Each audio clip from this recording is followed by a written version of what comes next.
Every child's success story starts here. Every student who steps into Success School shines with brilliance, sculptured by teachers, polished to perfection. अस्सलाम वालेकुम नाज़रीन, आइए डालते हैं देश की राजधानी नई दिल्ली और उत्तर प्रदेश से कुछ खास खबरों पर।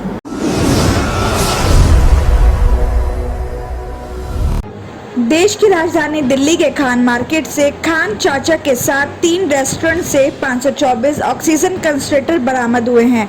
इस मामले में मुख्य आरोपी नवनीत कालरा का अभी तक कोई सुराग नहीं लग पाया है। नवनीत कालरा के खिलाफ दिल्ली पुलिस ने लुकआउट नोटिस भी जारी कर दिया है ताकि वो देश छोड़कर ना जा सके। बता दें कि सभी होटल से 524 ऑक्सीजन कंसंट्रेटर बरामद करने के मामले में मुख्य आरोपी नवनीत कालरा की तलाश में क्राइम ब्रांच की कई टीम्स आरोपी की तलाश में दिल्ली, यूपी और उत्तराखंड में 20 से ज्यादा जगहों पर दबिश दे चुकी है, लेकिन वो हाथ नहीं लग पा रहा है। आरोपी की सीडिया से पता चला कि शुक्रवार को खान चाचा रेस्टोरेंट में छापा पड़ने के कुछ ही देर बाद छतरपुर के उसके फार्म हाउस पर उसका मोबाइल फोन बंद हो गया था। छानबीन के दौरान पुलिस को पता चला कि नवनीत अपने पूरी फैमिली के साथ 2 लग्जरी गाड़ियां लेकर दिल्ली से निकला है और उसके उत्तराखंड में छिपे होने की आशंका है। पुलिस अधिकारी ने बताया कि छानबीन के दौरान फार्म हाउस और सैनिक फार्म के घर पर छापा मारा था, लेकिन वहां आरोपी नवनीत नहीं मिला। पुलिस को दोनों जगह से कुछ सबूत भी मिले हैं। पुलिस को साथ ये भी पता चला है कि आरोपी ने चीन से एक प्राइवेट कंपनी के जरिए कंसंट्रेटर मंगाए थे। इनमें से करीब 150 कंसंट्रेटर नवनीत कालरा के कर्मचारी बेच चुके थे। इसके अलावा आरोपी ने बहुत लोगों से कंसंट्रेटर के नाम पर एडवांस रुपए भी लिए हुए थे। अब किस किस से कितने रुपए लिए थे, अब ये सब नवनीत की गिरफ्तारी के बाद ही पता चल पाएगा। पूछताछ के दौरान उसके कर्मचारियों ने बताया कि उसके मालिक यानी आरोपी नवनीत ने कोविड की वजह से होटल बंद होने पर कंसंट्रेटर का काम शुरू किया था। रेस्टोरेंट के बेहद खास स्टाफ को उसने कंसंट्रेटर बेचने के काम पर लगाया हुआ था। पुलिस ने बुधवार को जब लोधी कॉलोनी के रेस्टोरेंट बार पर छापा मारा तो इस बात का खुलासा हुआ। देश की राजधानी दिल्ली में कोरोना वायरस का कहर अभी भी जारी है। सरोज सुपर स्पेशलिटी हॉस्पिटल के 80 स्वास्थ्य कर्मचारी कोरोना से संक्रमित हो चुके हैं, जबकि एक डॉक्टर की कोरोना से मौत भी हो गई है। हॉस्पिटल के कई कर्मचारी इस टाइम क्वारंटीन में हैं। हॉस्पिटल के प्रमुख स्वास्थ्य अधिकारी डॉक्टर पीके भारद्वाज ने बताया कि हॉस्पिटल के डॉक्टर AK रावत की शनिवार देर रात कोरोना से मौत हो गई और डॉक्टर भारद्वाज ने ये भी बताया कि डॉक्टर रावत ने वैक्सीन की दोनों डोज ले ली थी। उनकी मौत हॉस्पिटल के लिए एक बड़ा नुकसान है। उन्होंने कहा कि पिछले 1 महीने में हॉस्पिटल के 80 कर्मचारी कोविड की चपेट में आ चुके हैं। हॉस्पिटल प्रशासन सभी का पूरा ख्याल रख रही है।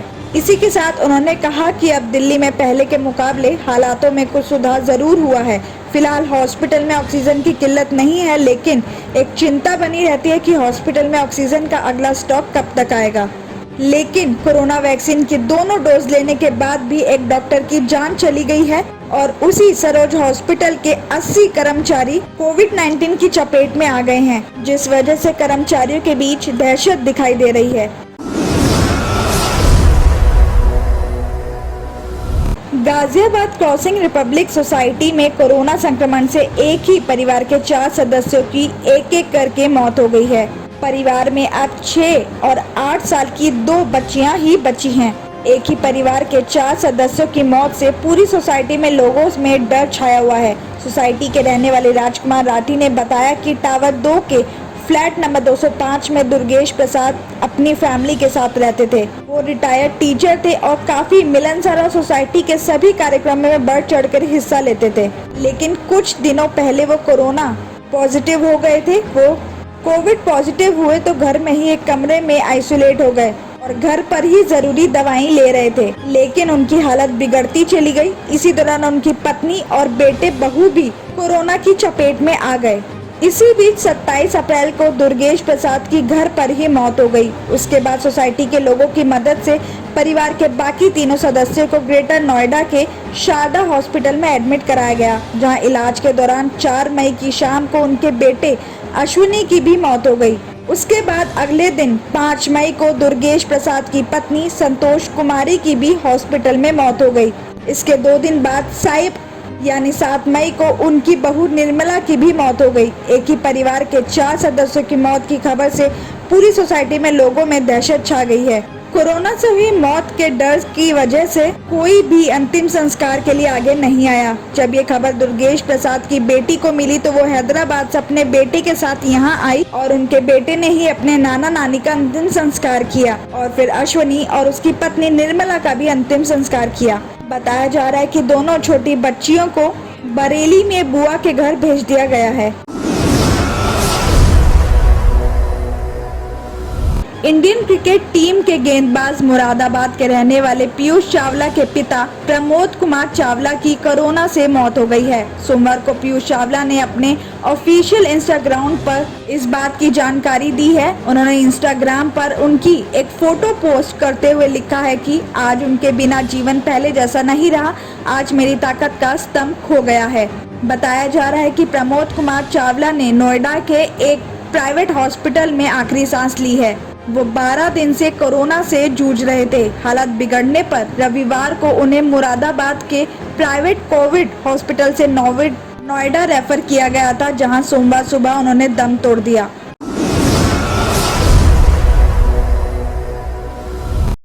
दिल्ली के भजनपुरा इलाके में शनिवार देर रात शराब के नशे में धुत एक बीजेपी नेता ने पुलिस कर्मियों के साथ बदसलूकी का मामला सामने आया है। शनिवार देर रात करीब 1 बजे पुलिस की टीम भजनपुरा में कर्फ्यू के दौरान चेकिंग कर रही थी। उसी दौरान आरोपी अपनी कार से वहां पहुंचा। आरोपी ने ना तो मास्क लगाया हुआ था और ना ही उसके पास कोई कर्फ्यू पास था। पूछताछ करने पर आरोपी खुद को बीजेपी नेता बताने और पुलिस कर्मियों के कुछ ना कर पाने की धमकी देने लगा। पुलिस कर्मियों ने उसे कार से नीचे उतारा तो वो उनके साथ धक्का मुक्की भी करने लगा, यहाँ तक कि वो एसीपी से भी बदसलूकी करने लगा। इस बीच थाने से और स्टाफ बुलाकर उसे काबू किया गया। बाद में उसको जग प्रवेश चंद हॉस्पिटल में मेडिकल के लिए भी भेज दिया गया, जिसमें उसके शराब पीने की भी पुष्टि हुई। अपने आप को बीजेपी नेता बताने वाला आरोपी आशीष पुनिया को गिरफ्तार कर लिया गया है। बताया जा रहा है कि शादरा से बीजेपी युवा मोर्चा का जिला अध्यक्ष है। पुलिस उससे पूछताछ कर मामले की छानबीन कर रही है।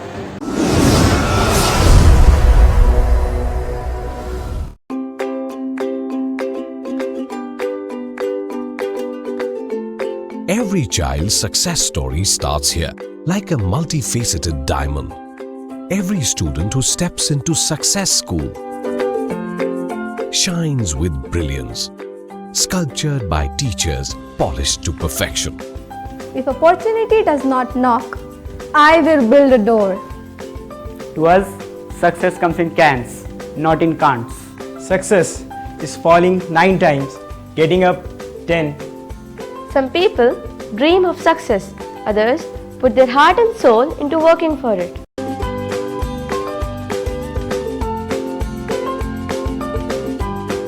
Success, finding oneself.